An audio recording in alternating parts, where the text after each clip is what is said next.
Alguma coisa simplesmente não fazia sentido para mim. Meu condicionamento me levou a acreditar que vivemos em um mundo de bem e mal, com ambos lutando para se tornar a força dominante em minha vida. Aqueles que tinham boas intenções ensinaram-me que eu poderia reconhecer a diferença entre os dois pela maneira como os vivenciavam. Os elementos que me feriam eram da escuridão e a alegria de me sentir bem era da luz. Implícito na ideia do mal estava o medo de que havia algo lá fora, algo horrível, que estivesse à espreita, esperando apenas o tempo certo e o momento certo para que, em um instante de fraqueza, todo o bem que eu havia alcançado poderia ser tirado de mim. Se isso fosse verdade, significaria que esse algo era tão incrível em sua existência que tinha poder sobre nós, poder sobre mim. Lutei com a ideia de que podemos realmente estar vivendo nesse tipo de mundo, não tanto porque eu não gostava dele, mas simplesmente porque ele não fazia sentido. Eu não sabia que teria de reconciliar o que me ensinaram sobre as forças da luz e das trevas com o que eles significaram para mim em algum ponto na minha vida. No entanto, em vez de uma grande revelação em um único momento crucial, esse ponto veio gradualmente como resultado de um sonho recorrente que eu tive muitas vezes quando tinha meus 30 e 40 anos. Talvez não por coincidência. Isso aconteceu durante alguns dos maiores desafios e dores mais profundas da minha vida. Sempre fui uma pessoa muito visual e por isso a natureza gráfica desse sonho em particular, juntamente com as emoções poderosas do que isso significa para mim, surgiu sem me causar nenhuma surpresa. O sonho sempre começava da mesma maneira. Eu me via sozinho em um lugar que estava completamente escuro e era totalmente vazio. No começo, nada mais havia ao meu redor, apenas a escuridão que se estendia por toda parte e parecia interminável. Gradualmente, no entanto, algo sempre entrava no campo de visão, algo situado muito, muito longe. À medida que meus olhos se adaptavam ao que estavam vendo, conseguia me mover para mais perto e passava a reconhecer rostos. O que eu estava vendo eram pessoas, muitas delas. Algumas que eu conhecia e algumas que eu nunca tinha visto antes. Curiosamente, havia momentos em que eu me via esperando junto a um semáforo no trânsito de uma cidade pequena ou andando em um aeroporto movimentado, quando eu avistava alguém que eu tinha visto apenas algumas horas antes no sonho. Quando o sonho entrava em foco, percebi que naquela massa de pessoas estavam incluídos todos os que eu conhecera ou que conheceria ao longo de toda a minha vida, incluindo todos os meus amigos, todos os membros da minha família e cada pessoa que eu já amei. E eles estavam todos lá, juntos, separados de mim por uma grande divisória que se abria na escuridão entre nós. Era aqui que o sonho ficava realmente interessante. De um lado da divisória havia um abismo tão luminoso que nos cegava, e do outro havia um abismo que era mais negro do que as trevas. Cada vez que tentava cruzar a divisória para chegar às pessoas que eu amo, eu me desequilibrava para um lado ou para o outro. Cada vez que eu resistia a cair na escuridão ou na luz, eu me encontrava de volta ao lugar onde começara, perdendo a todos de uma maneira tremenda, à medida que as pessoas se afastavam cada vez mais. Certa noite, tive o sonho e algo mudou. Começou da mesma maneira, mas no momento em que percebi o que estava acontecendo, eu sabia o que esperar. Nessa noite em particular, fiz algo diferente. Quando comecei a cruzar a divisória e a sentir a escuridão e a luz me puxando em sentidos opostos, eu não resisti e não me rendi. Em vez disso, mudei a maneira como me sentia na presença deles e alterei o que acreditava sobre eles. Em vez de julgar um como bom e o outro como mau, ou como melhor ou pior do que o primeiro, eu permiti que tanto a luz como a escuridão estivessem presentes e deixá-los se tornarem meus amigos. No instante que fiz isso, algo absolutamente incrível aconteceu. De repente, eles pareceram diferentes a mim. Nessa diferença, eles se fundiram para encher a divisória e se tornaram a ponte que me levou a todos que eu amava. E quando isso aconteceu, foi o fim dos sonhos recorrentes. Embora eu tenha tido outros que me ensinaram de maneira semelhante, nunca mais tive este, em particular, dessa forma novamente. O efeito em cascata da cura. Durante vários meses antes da cura em meu sonho recorrente, eu me encontrava em alguns dos relacionamentos mais difíceis da minha vida adulta, de amizades e parceria comerciais à família e até a parceiras românticas.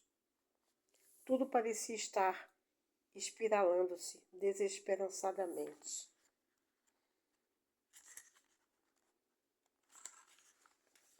Fora de controle por razões que eu simplesmente não compreendia. Como vinha descobrir graças a um reconhecimento dos antigos espelhos essênios de relacionamento, o cujo respeito escrevia em A Matriz Divina, desenvolvia um forte sentido do que eu deveria e não deveria ser em relação à honestidade, à integridade e à confiança nas outras pessoas. E foi precisamente o meu julgamento dessas qualidades que comprovou ser o poderoso imã que continuou atraindo esses relacionamentos para mim. Quase imediatamente depois do sonho, algo inesperado começou a acontecer. Em uma questão de dias, cada uma das pessoas que espelhavam meus julgamentos começou a desaparecer da minha vida. Eu não estava mais zangado com elas, não estava mais ressentido com elas, não me ressentia mais delas. Comecei a sentir uma sensação estranha de nada com relação a todas elas. Não havia esforço intencional de minha parte para afastá-las. Tendo redefinido minha relação entre a luz e as trevas e reconhecido minhas experiências com essas pessoas pelo que elas eram e não pelo que os meus julgamentos faziam com que elas se parecessem, descobri que simplesmente não havia mais nada para mantê-las em minha vida.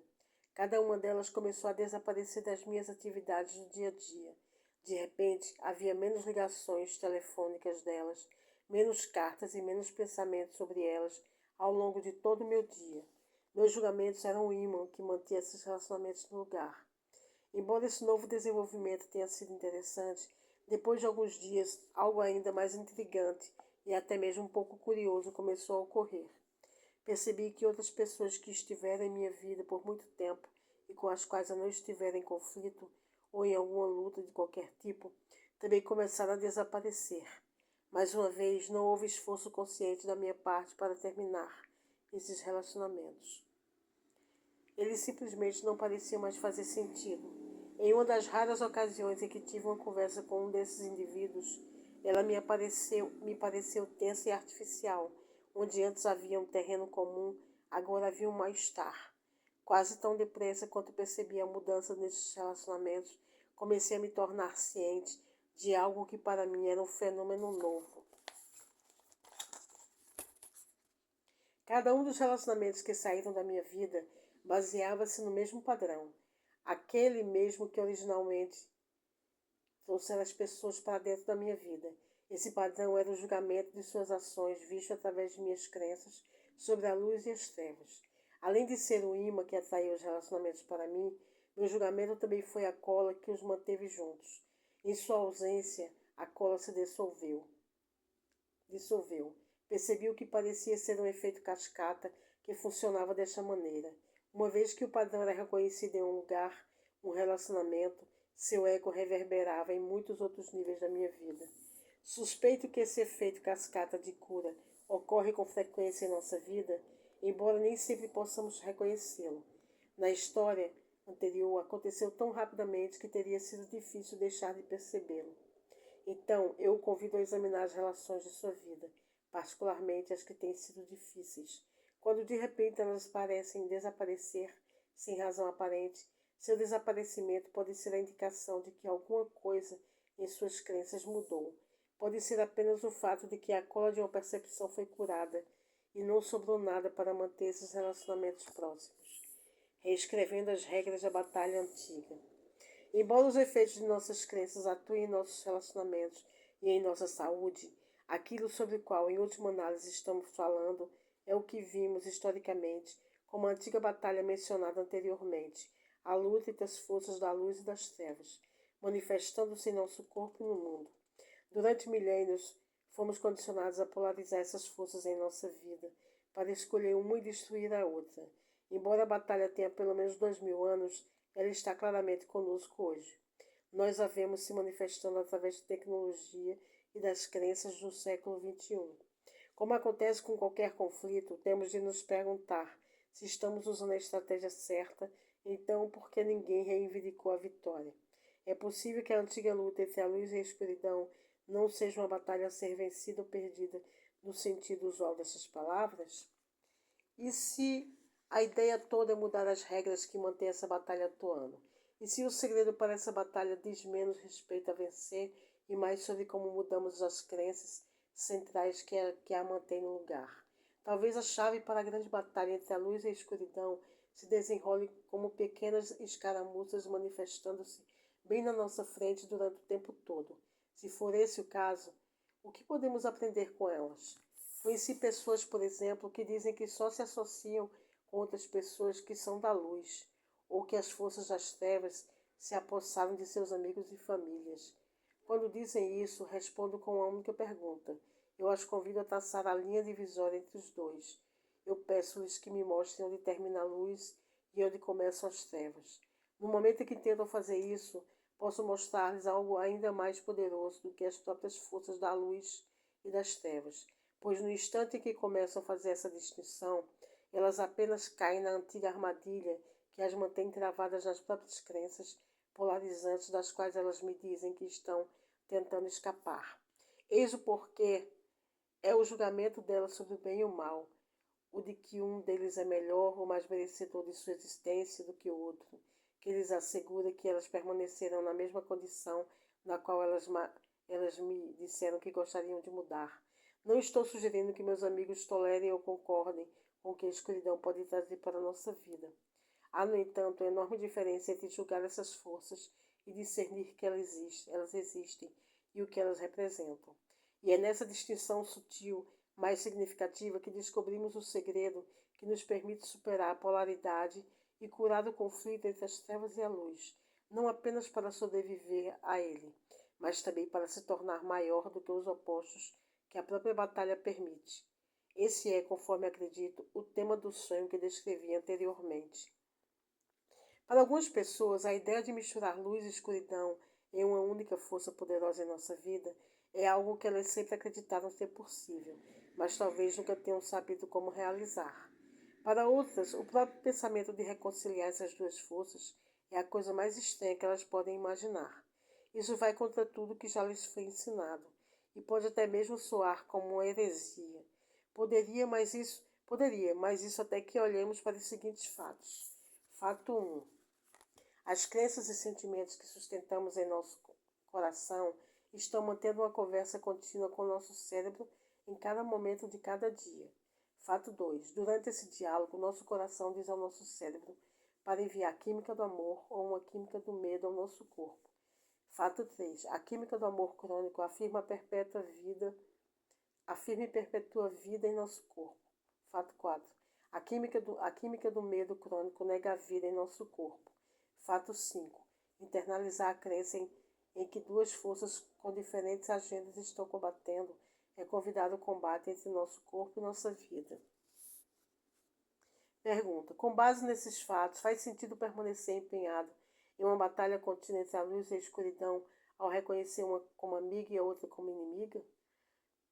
Ou faz mais sentido reconhecer que ambas são necessárias e que de fato são requeridas para a existência do nosso mundo tridimensional de elétrons e prótons, dia e noite, masculino e feminino, e vida e morte? Embora para algumas pessoas a descrição de nossa relação com a polaridade como uma batalha seja uma metáfora, para outras ela atua como a realidade de suas vidas de cada dia. De qualquer maneira, aqui o fato de importância chave é que a batalha, real ou metafórica, só pode existir enquanto nossas crenças a mantiverem no lugar. Enquanto eu curava meus julgamentos a respeito da luz e das trevas, essa cura se refletia em todos os meus relacionamentos, do romance e das parcerias aos negócios e às finanças. Foi imediata, e tudo começou com uma simples mudança no que considero verdadeiro sobre uma crença que atua tão profundamente em nosso subconsciente coletivo que podemos nem sequer reconhecê-la, embora ela seja tão universal que afeta a todos nós em cada momento de cada dia. E isso nos faz recair na grande questão. Acreditamos que há duas forças separadas, uma que gosta de nós, outra que não gosta. Ou acreditamos que há uma única força que funciona de muitas e variadas maneiras para nos proporcionar nossa experiência. Código de Crença 23. Para curar a batalha antiga entre a escuridão e a luz, podemos descobrir que ela se refere menos a derrotar uma a outra e mais a escolher nossa relação com ambas. Uma vez que reconciliamos os poderes da luz e das trevas como elementos da mesma força, a questão torna-se a seguinte: como usamos essa força unificada em nossas vidas? E é aqui que pensar na crença como um programa de computador torna-se uma coisa tão poderosa. Como acontece com qualquer programa, se soubermos o código, escolhemos nossos limites. Compreender a linguagem da crença nos dá o poder de escolher os limites de nossa vida. E aqui a gente encerra o capítulo 4. Eu desejo que vocês estejam gostando. Se estiverem gostando do conteúdo, aproveita e se inscreve no canal, compartilha, ativa o sininho das notificações para receber todas as notificações quando os vídeos forem, para a plataforma do YouTube, tá? Quero agradecer imensamente aqui. Um forte abraço, tá? Muito obrigada pela sua companhia e até o nosso próximo vídeo, tá bom? Um abraço.